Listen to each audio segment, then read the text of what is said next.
अच्छा हम नाजायज बोलते हैं चाचा।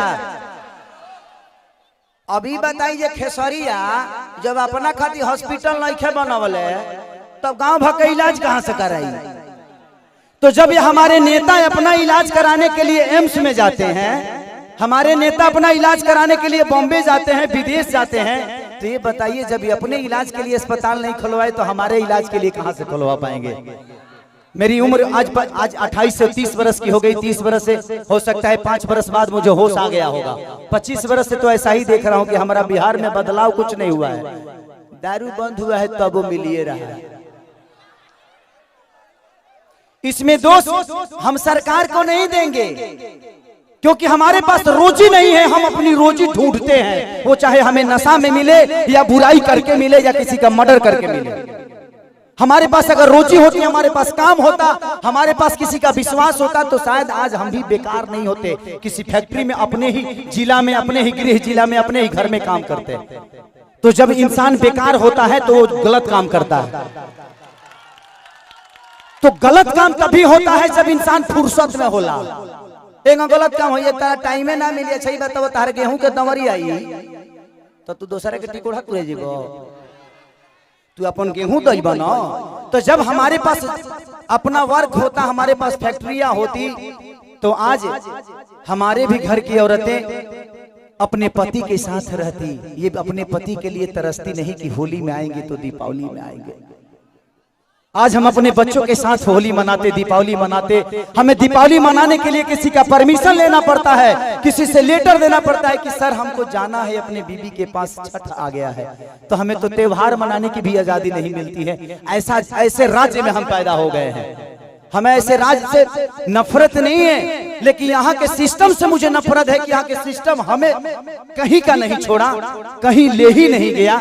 इनका एक ही काम है कि जब बाढ़ आई ना, इलेक्शन के बाद हमें लो रोज मिली।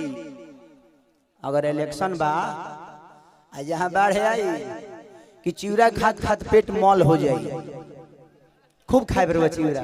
लेकिन यही इलेक्शन बीतते ही एक भी आदमी, हाँ, जो आपके दर्दों को समझता है।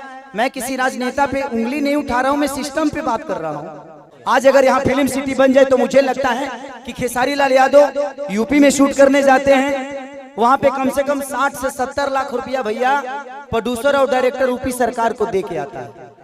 वहां कम से कम 300 लोगों को रोज रोजी मिलेला, रोज कलाकार रोजी पैदा होले, रोज कलाकार काम करेले।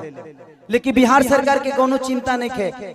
ये बताई खेसरिया चाहे जितना भी संपत्ति बनौले बा बॉम्बे में बनौले बा, अगर वह चीज बिहार में रही तो खेसरिया का सारा संपत्ति बिहार में रही ना, हम अपना परिवार के, अपना भाई लोगों के साथ रहते तो हमके भी तकलीफ होला, हमके भी अच्छा ना लगे कि हम दूसरा शहर में जाके, दूसरा राज्य में जाके दुगो रोटी कमाता नहीं। हमके शर्म लागेला दूसरा के जगह काम करे में, लेकिन क्या करी जब हमारे खेत बंजर हो जाए तो घर हर तो दूसरे के खेत में नहीं चलावे के पड़ी हमके। और हमारा खेत बंजर, हम किसान हो के भी इस खेत को आबाद नहीं कर पा रहे हैं, तो गलती हमारी है। गलती हमारी ये है कि हम जब इलेक्शन आता है तो खाली 2 फ्रूटी पिए लगे तो बटन दूसरा जगह चल जाता है। ये बताई खेसारी के बेटा बेटी खेसारी का लगे पैसा बा तो अमेरिका में पढ़ा दिए हैं, लेकिन सबका लगे वो सक्षम तो नहीं खे ना जब अपना बेटा बेटी का अमेरिका में पढ़ाई। तो बिहार में कितना लोग खेसारी बजी? एक गो ना, एक खेसरिया बा। ये बताइए आज भी हमारे बिहार के नेता हैं, यूपी के नेता हैं, सबके अपने बच्चे, कोई अमेरिका में पढ़ता है, कोई लंदन में पढ़ता है, कोई मॉरिशस में पढ़ता है।